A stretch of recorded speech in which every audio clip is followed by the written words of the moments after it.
My wife secretly filed for divorce. I said nothing until my phone rang in court. The bailiff called the case, and Thomas Whitfield stood up in a courtroom that smelled like old wood polish and cold coffee, wearing a suit his wife had picked out for their anniversary dinner 8 months earlier. Elena sat across the aisle beside her attorney, not looking at him.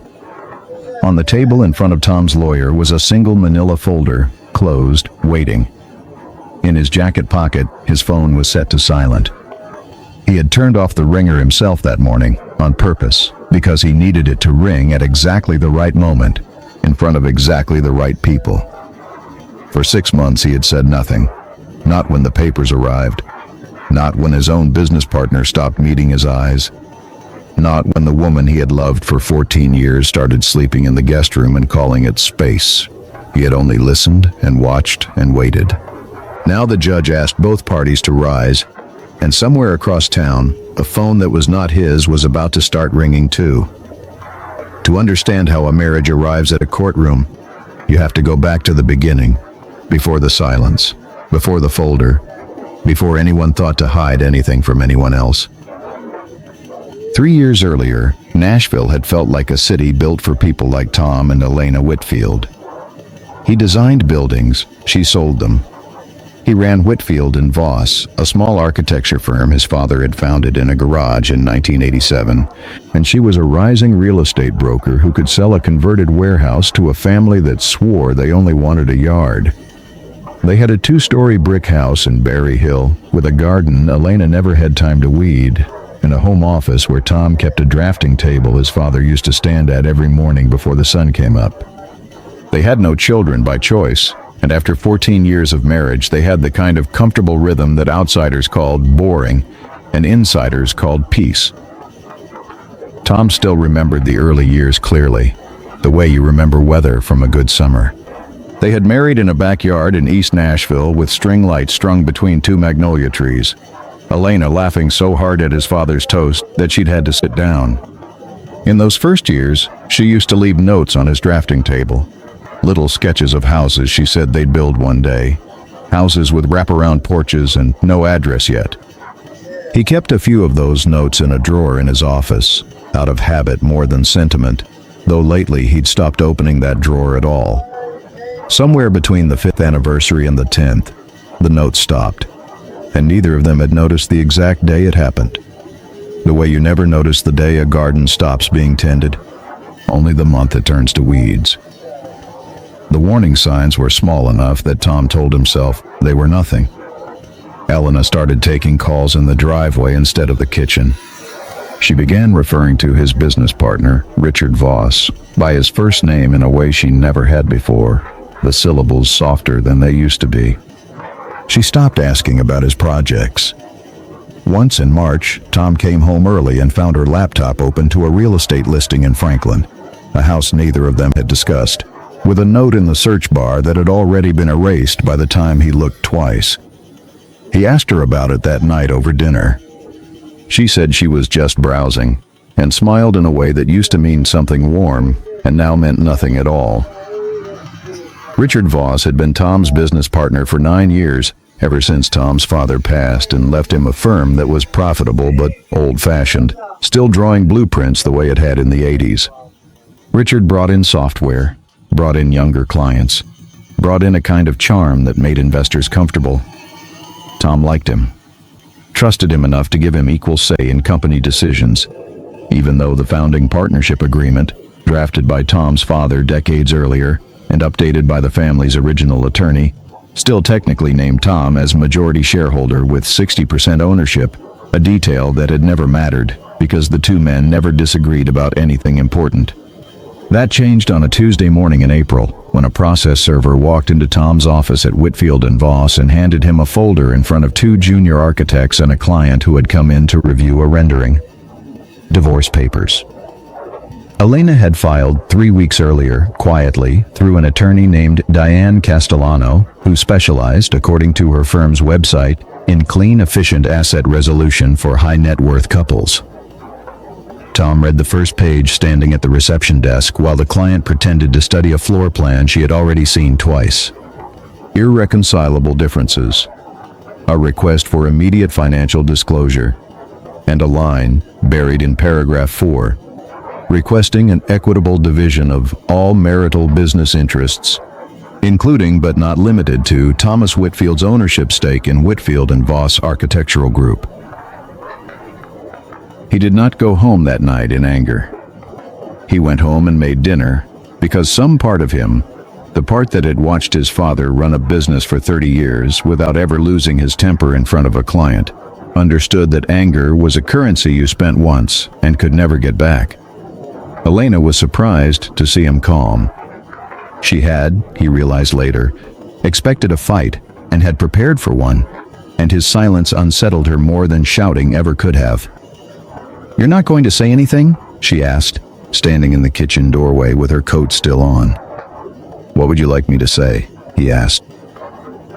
"I don't know. Something. Anything." "I read the papers," he said. "I'll have my attorney respond. Is there chicken, or did you already eat?" She left the kitchen without answering, and Tom stood at the stove a long time after she was gone.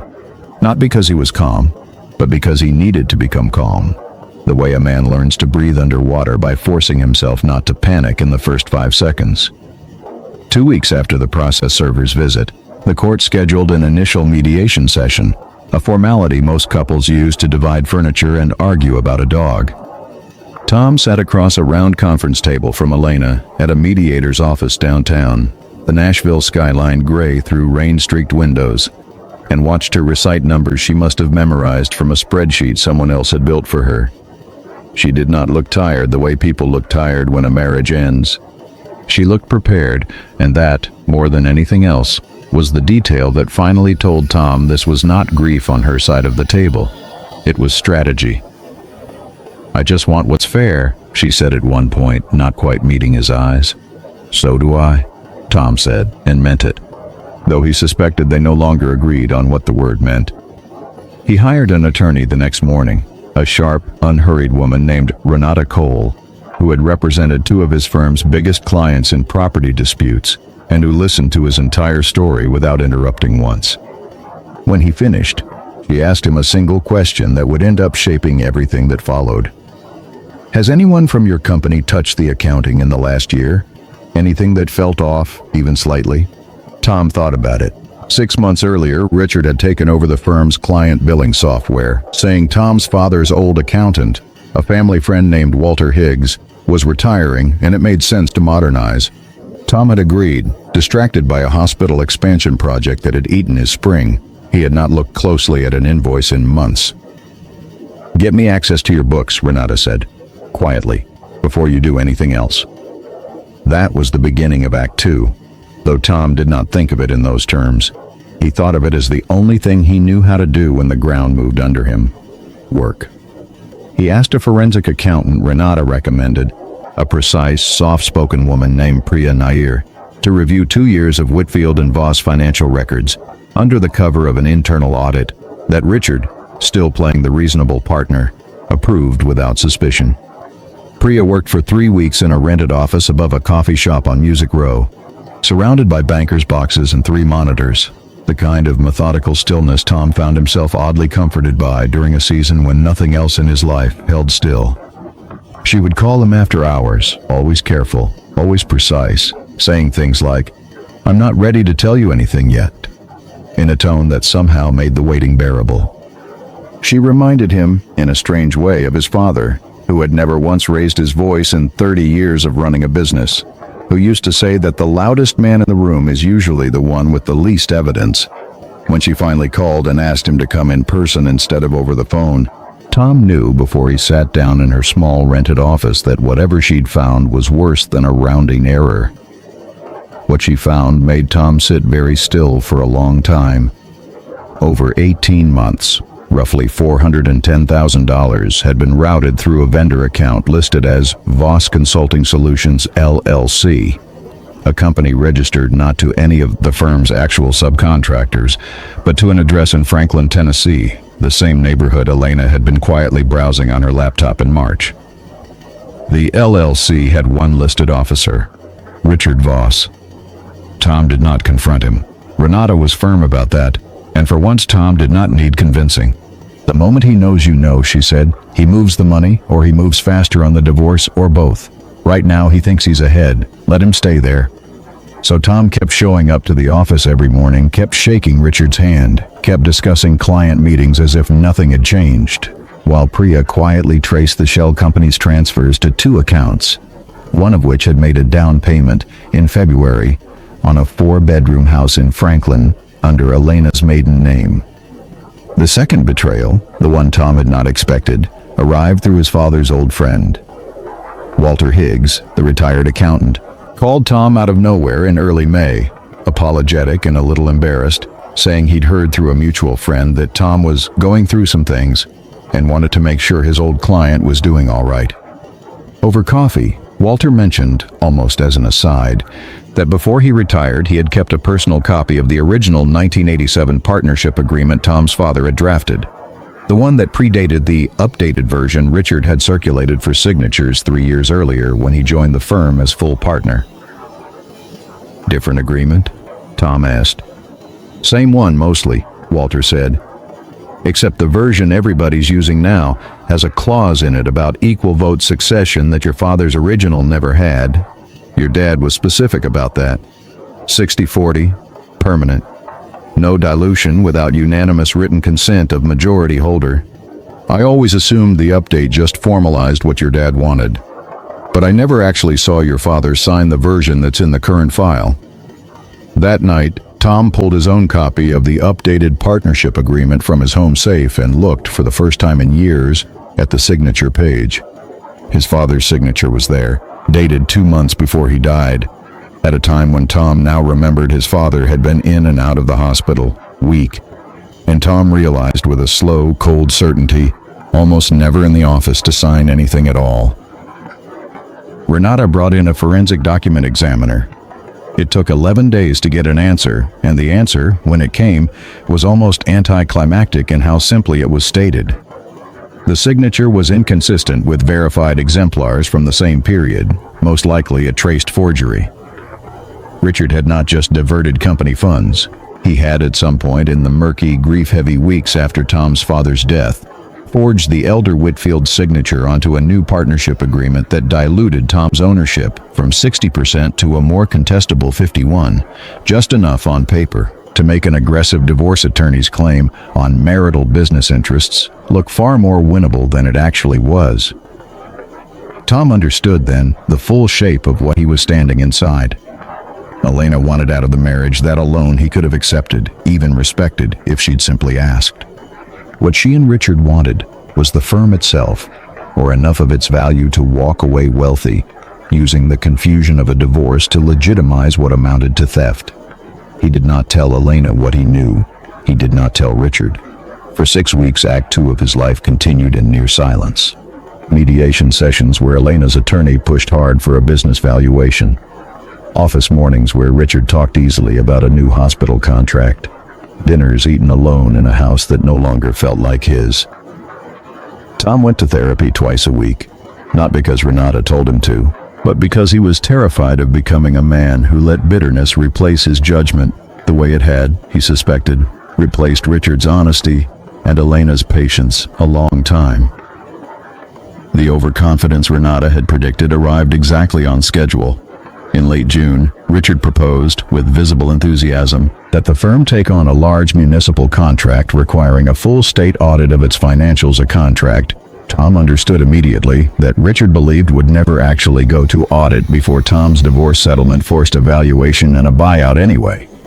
Richard wanted Tom distracted, wanted the firm's books to look clean on paper, long enough to close a deal before anyone looked too closely underneath. Tom said yes to the contract. He even smiled when he said it, and that night, alone in the house in Berry Hill that Elena had mostly stopped living in by then, he stood in the kitchen where he used to cook dinner for a marriage that no longer existed, and let himself feel, just once, the full weight of what the last 6 months had cost him. Not the money. He had built a company that could absorb the money. What he grieved, standing there with the stove light, the only thing on in the house, was simpler and harder to name the specific, ordinary trust of coming home to someone who was actually on your side. He gave himself that one night. In the morning, he went back to work, because Renata had taught him something he suspected would stay with him the rest of his life. Grief and preparation could occupy the same week, as long as you were honest about which one was driving. The days leading up to the hearing moved differently than the months before them. Faster, tighter, the way the last mile of a long run always does. Renata walked Tom through every possible way Diane Castellano might try to frame the fraud discovery once it became public, as something Tom had known about and hidden for leverage, as something convenient that had surfaced right before trial, as anything other than what it actually was. "The moment you look like you're performing," Renata told him the night before the hearing, "you lose the room, say almost nothing, let the documents talk." Tom nodded and did not sleep much that night. Not from fear, he realized around 3 in the morning. Staring at the ceiling of a guest room he'd started sleeping in himself. But from a strange, quiet anticipation. The feeling of a man about to set down something heavy he had been carrying for a very long time. 6 days before the divorce hearing, everything Priya, Renata, and the document examiner had assembled went, quietly and simultaneously, in 3 directions. A sworn financial affidavit to Renata for the family court, a formal fraud complaint to the State Architectural Licensing Board, and a full forensic report to a detective in the Nashville Metro Financial Crimes Unit that Renata's firm had worked with before. Tom insisted on one condition before any of it moved. Nothing would happen inside the courtroom until Elena and Richard's own words could not be twisted into a story where Tom looked vindictive. The evidence needed to speak. He did not. The morning of the hearing, Tom sat beside Renata and said almost nothing while Elena's attorney, Diane Castellano, opened with a confident, well-rehearsed argument that Whitfield and Voss should be valued at $11 million and split as a marital asset, citing the updated 51% ownership structure as proof that Tom's stake, and therefore Elena's claim to half of it, was substantial. The judge, a measured woman named Judge Alvarez, who had clearly seen 100 versions of this argument, asked to see the underlying partnership documents. That was when Renata stood and, without raising her voice, entered into evidence the forensic document examiner's report, the original 1987 partnership agreement recovered from Walter Higgs's personal files, and a certified summary of Priya Nair's audit tracing $410,000 from Whitfield and Voss into a shell, LLC, controlled solely by Richard Voss, whose down payment on a Franklin property matched, dollar for dollar, a deposit made under Elena Whitfield's maiden name 11 weeks before she filed for divorce. Diane Castellano asked for a recess. Judge Alvarez denied it and asked instead whether the court should be concerned that Elena Whitfield's business valuation claim was built, in whole or in part, on a fraudulently altered corporate document, and whether that fact had been known to either the petitioner or her counsel. Elena's face changed in a way Tom had not seen in 14 years of marriage. Not anger, and not quite shame, either, something closer to a woman doing arithmetic in real time, recalculating how much of the last year had actually belonged to her, and how much had belonged to a plan she had trusted someone else to build correctly. She turned just slightly to look at the gallery behind her, as if some part of her already understood who she was looking for before she found him. It was at that exact moment, not before, not after, but in the silence that followed the judge's question, when the courtroom was so quiet that the air conditioning was the loudest thing in the room, that a phone began to ring. It was not Tom's. His had stayed silent in his pocket the entire hearing, exactly as he'd planned, a small private test of his own restraint. The phone that rang was Richard Voss's, sitting in his jacket in the gallery 3 rows back, where he had come, uninvited and unannounced, to watch the woman he loved win a fortune he had helped her steal. He silenced it fast, face pale, but not before the caller ID lit the screen for anyone close enough to see. Metro Nashville Financial Crimes Unit. He had been under investigation for 11 days and had not known it until that second in open court, in front of the judge who would decide whether the company he'd helped gut still belonged, legally and entirely, to the man sitting 8 feet away from him. Judge Alvarez did not need Tom to say a single word. She had the documents, she had the timeline, She adjourned the marital business valuation pending referral to the district attorney's office and ordered a full independent audit of Whitfield and Voss, an audit Tom welcomed, because for the first time in 6 months, he had nothing left to hide. What followed was not cinematic. There was no shouting, no dramatic exit, no triumphant speech. Richard was formally charged with wire fraud and forgery 3 weeks later. The state licensing board suspended his architectural certification pending trial. He accepted a plea agreement the following spring that spared him years in prison in exchange for full restitution and a public admission that he had forged the elder Whitfield's signature. Elena's business valuation claim collapsed entirely once the fraudulent ownership document was thrown out, and with it went most of Diane Castellano's leverage. The divorce settlement that finally emerged 5 months later gave Elena the house in Berry Hill, half their shared savings, and nothing from the firm her ex-husband's father had built. She moved out of Nashville by the following winter. Tom heard, secondhand, that the Franklin house never closed. Tom kept the firm. He renamed it, eventually, dropping Voss from the sign above the door and putting up something simpler, Whitfield Architecture. He hired Walter Higgs back as a part-time consultant, mostly, Tom admitted to Renata over a final closing dinner, because he wanted at least one person in the office who had known his father well enough to make sure nothing like this ever slipped through again. The younger architects who had watched him receive divorce papers at the reception desk in April were the same ones who watched him install a new sign above the door the following spring, and one of them, a junior designer named Casey, who had barely spoken to Tom before that year, asked him once, over coffee, how he had managed to sit through all of it without ever losing his composure in the office. Tom thought about it longer than the question probably deserved.